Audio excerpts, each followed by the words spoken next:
साथियों नमस्कार।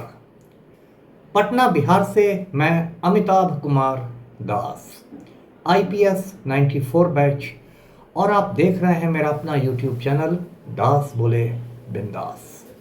क्योंकि जब बुज़दिलों ने मुंह में दही जमा लिया हो तो दास का बिंदास बोलना जरूरी हो जाता है।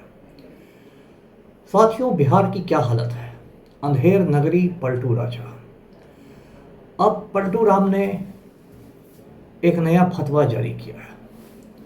इसके मुताबिक बिहार में लाखों रैयतों की जो जमीन है उसके खाता खेसरा को राजस्व विभाग ने लॉक कर दिया है। इसका यह मतलब हुआ कि जो रैयत हैं जिनकी वो जमीन है, जितनी जमीन हो 2 बीघा 4 बीघा, वो अपनी ही जमीन को अब नहीं बेच सकेंगे।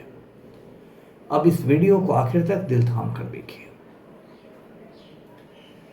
साथियों, आप जानते हैं कि इसी साल 22 अगस्त से बहुत धूमधाम के साथ, बाजे गाजे के साथ बिहार में विशेष भू सर्वेक्षण शुरू हुआ था, लैंड सर्वे शुरू हुआ था, और उसे बहुत बड़ी बड़ी बातें कही गई थी। उसके लिए 10,000 अमीनों की बहाली की गई थी, विशेष अमीनों की बहाली की गई थी संविदा पर, कॉन्ट्रैक्ट पर।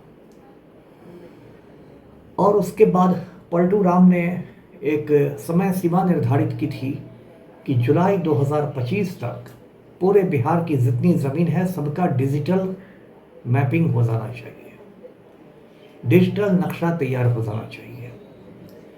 उसके बाद जो बिहार के राम भक्त राजस्व मंत्री हैं दिलीप जायसवाल, उन्होंने भी बहुत बड़ी बड़ी बातें की और कहा गया कि इसमें आप ऑनलाइन भी भर सकते हैं। विभाग का एक वेबसाइट भी बनाया गया। उसमें कहा गया कि 2 प्रपत्र आपको भरने पड़ेंगे, प्रपत्र 2 और प्रपत्र 3।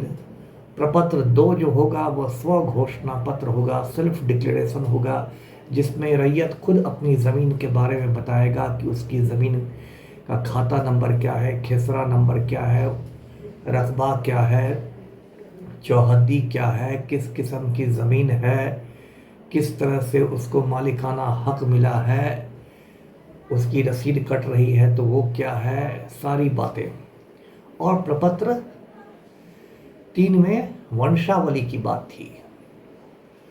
अब ये 22 अगस्त को तो शुरू हुआ, लेकिन 15 दिनों के अंदर ही इतना रायता फैला कि अंत में सरकार को पैर खींच लेने पड़े और कुछ महीनों के लिए उसको स्थगित कर दिया गया। रायता तो फैलना ही था, इसलिए फैलना था क्योंकि आप जानते हैं कि ऐसे तो सारे सरकारी महकमों में बहुत भ्रष्टाचार है, लेकिन जो राजस्व और भूमि सुधार विभाग है वो तो एकदम नंबर 1 पर है, सबसे ज़्यादा भ्रष्ट विभाग। और बिहार में ज़्यादातर जो सीओ ऑफिस है, ज़्यादातर जो अंचलाधिकारी के कार्यालय हैं, वो बिल्कुल जो कहते हैं कि लूट खसोट के अड्डे हैं।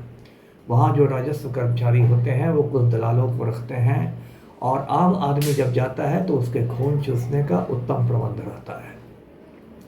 और इतनी बड़ी वहाँ लूट चलती है जिसमें सबको शेयर मिलता है, राजस्व कर्मचारी से लेके कानूनगो से लेके अमीन से लेके सीओ से लेके डीसीएलआर तक लेके, मतलब कहते हैं ना, मंत्री से लेके संतरी तक सबका हिस्सा रहता है। कद्दू कटेगा तो सब में बटेगा, ये स्थिति रहती है। और उसमें हर चीज़ का एक तरह से रेट, घूस का यानी कि रिश्वत का एक रेट निर्धारित रहता है कि दाखिल खारिज कराना है तो इतना लगेगा, खतियान की नकल निकालनी है तो इतना लगेगा, ये कराना है, परिमार्जन कराना है तो इतना निकलेगा। अब परिमार्जन में पहले आपको बता चुका, एक अलग ही रैकेट है परिमार्जन।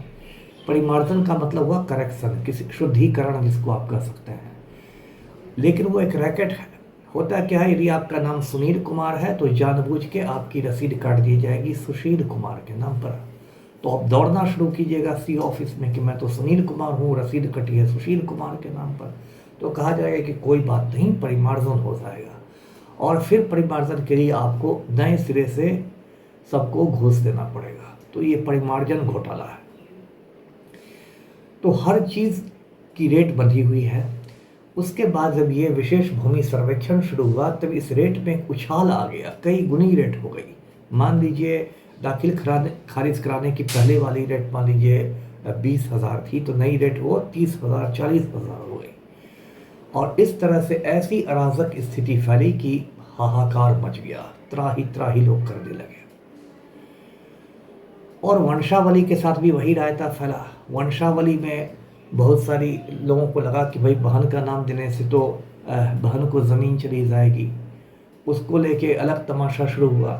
बहुत सारे वकील साहब लोग काले कोट पहनकर यूट्यूब वीडियो बनाने लगे कि बहन से छुटकारा पाने के रास्ते। देखिए, अब तक इस देश में तांत्रिक लोग, बाबा लोग स्वतंत्र से छुटकारा का ताबीज़ बांटते थे। अब ये पढ़े लिखे वकील साहब लोग काला कोट पहन के बहन से छुटकारे के रास्ते बताने लगे कि क्या बुद्धि लगाइए कि आपको अपनी ज़मीन में अपनी सगी बहन को हिस्सा ही नहीं देना पड़े। आपको याद होगा, उस पर मैंने एक वीडियो भी बनाया था, भू सर्वेक्षण जारी है, घरे घर मारा मारी है।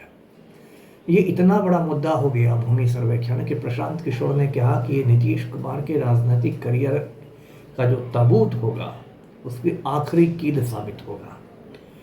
तो उसके बाद सरकार घबरा गई। सरकार ने कहा कि अच्छा ठीक है, कुछ महीने दिए जाते हैं, आप लोग कागज़ पत्र तैयार कीजिए वगैरह वगैरह वगैरह। तो सरकार बैकफुट पर आ गई। अब सरकार ने एक नया शगुफा छोड़ा है, जो अभी मैंने बताया, ये लॉक अनलॉक का खेल शुरू हुआ है। इसमें ये जानकारी मिली है कि हर जिले में 10-15 हज़ार के आसपास खाता खेसरा को सरकार ने लॉक कर दिया। 38 जिले हैं कुल बिहार में। 38 जिलों में अब समझिए हजारों लाखों एकड़ को लॉक कर दिया गया है। सीधी भाषा में समझिए, आसान भाषा में, कि जिस रैयत की भी वो ज़मीन होगी, 2 बीघा होगी, 4 बीघा होगी, वो अब उसको बेच ही नहीं सकता।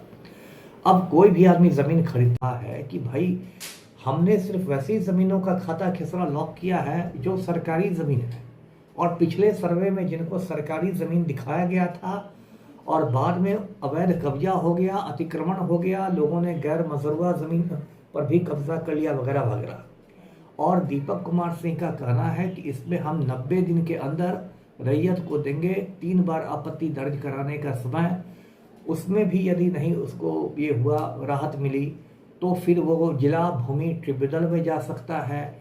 उसके बाद अपीलीय पदाधिकारी के पास जा सकता है। ये सब बहुत बात है। अब देखिए, ये सारी की सारी जो चीज़ें हैं ये कितनी मूर्खतापूर्ण है। पहली बात, यदि सरकार मान रही है कि हम लॉक को अनलॉक कर देंगे, यदि कोई रैयत हमें सही दस्तावेज दिखा देता है, सही कागज़ दिखा देता है, इसका मतलब सरकार ने मान लिया है कि बहुत सारे सही रैयतों की भी ज़मीन को उसने लॉक कर दिया। तो ये कितना बड़ा अन्याय हो गया, कितनी बड़ी नाइंसाफ़ी हो गई। एक प्राकृतिक न्याय का नियम है जो कि एक 5वीं कक्षा के बच्चा को भी पता होता है, नेचुरल जस्टिस में, कि किसी पर आप कोई एक्शन लें तो पहले उसको अपना पक्ष बताने का मौका दिया जाता है। ये प्राकृतिक न्याय का नियम है और इसको पूरी दुनिया में, सभ्य समाज में स्वीकार किया जाता है। मतलब मैंने यदि आपको कह दिया कि आप चोर हैं तो आपको मौका दिया जाएगा कि आप बता सके कि नहीं, मैं चोर नहीं। अब इसमें सरकार पलटू को करना क्या चाहिए था? पलटू को करना ये चाहिए था कि यदि किसी ज़मीन पर आपका शक है कि ये ज़मीन सरकार की है और इस पर अवैध कब्जा है, तो संबंधित रैयत को आपको एक कारण बताओ नोटिस, एक स्पष्टीकरण का मौका देना चाहिए था। यदि उसका स्पष्टीकरण संतोषजनक नहीं हो, कुछ बिंदुओं पर आपको सफाई लेनी हो, तो दोबारा उससे पूछ सकते हैं, और बिल्कुल अंतिम हाल में उसका खाता खेसरा लॉक होना चाहिए था। यहाँ तो पलटू के राज में उल्टी गंगा बह रही है। यहाँ पर क्या हो गया कि पहले आपने लॉक कर दिया है, उसके बाद कह रहे हैं कि 90 दिन में 3 बार आपत्ति दो, उसके बाद कहते हैं ट्रिब्यूनल में जाओ। क्या मजाक है।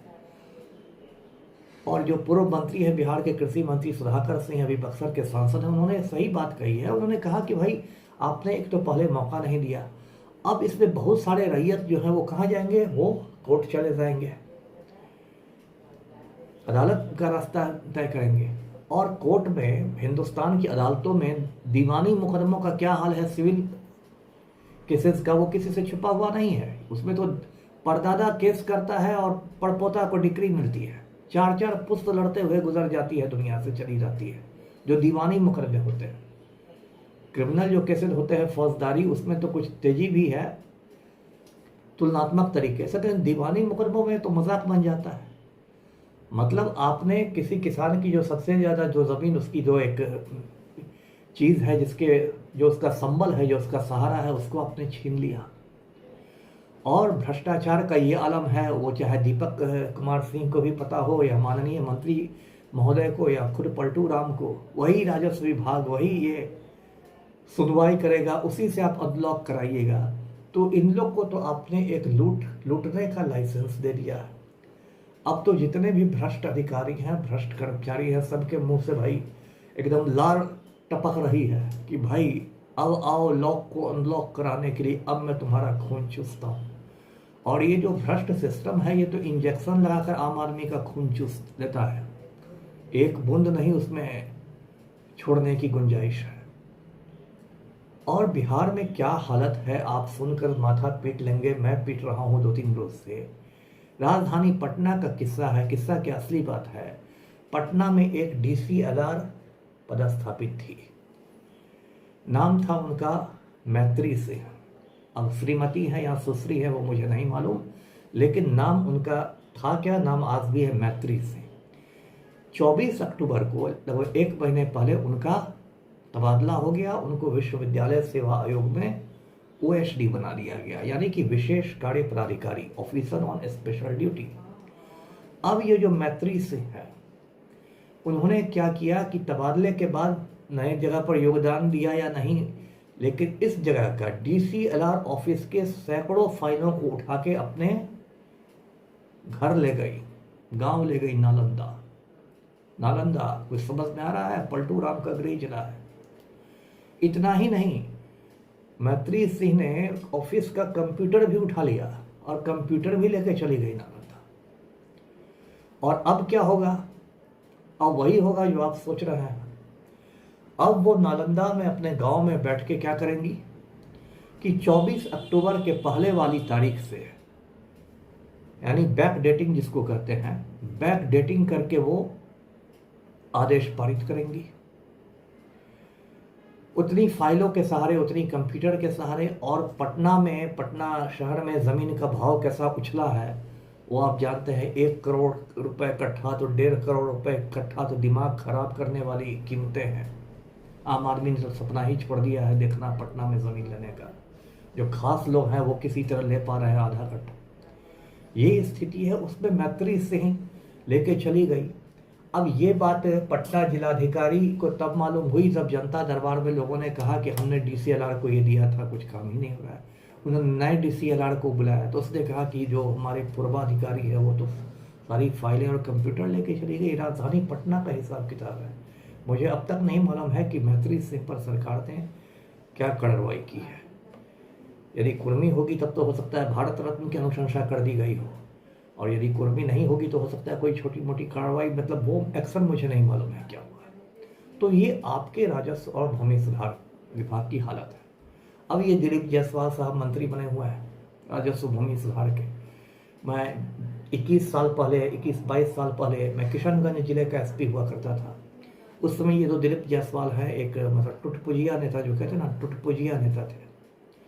और जब मेरी गाड़ी निकलती थी किशनगंज की सड़कों पर, दूर से ही मेरी गाड़ी देख के ये रास्ता बदल लेते थे। आजकल ये भाजपा के प्रदेश अध्यक्ष बन गए हैं। आजकल ये राजस्व और भूमि सुधार मंत्रालय देख रहे हैं। आजकल ये सुनील पांडे जैसे खूंखार क्रिमिनल को माला पहनाकर भाजपा में शामिल कर रहे हैं, राम भक्त बना रहे हैं। तो ये लॉक अनलॉक का खेल अब पलटू राम ने शुरू कर दिया। साथियों, ये वीडियो मैंने इसलिए बनाया है कि यदि आपकी ज़मीन आपको प्रिय हो तो पलटू राम के षड्यंत्र का विरोध कीजिए। और पलटू को भी मैं चेतावनी देता हूं कि लॉक अनलॉक का खेल बंद करे, नहीं तो 12 महीने बाद बिहार में विधानसभा चुनाव है अगले नवंबर में। और अगर यहाँ के रैयत जग गया, यहाँ के किसान जग गए, तो पलटू राम की किस्मत को भी लॉक कर देंगे। यहाँ कोई भी तानाशाही नहीं चलती है। वीडियो को लाइक करें, शेयर करें, चैनल को सब्सक्राइब करें। धन्यवाद। जय हिंद।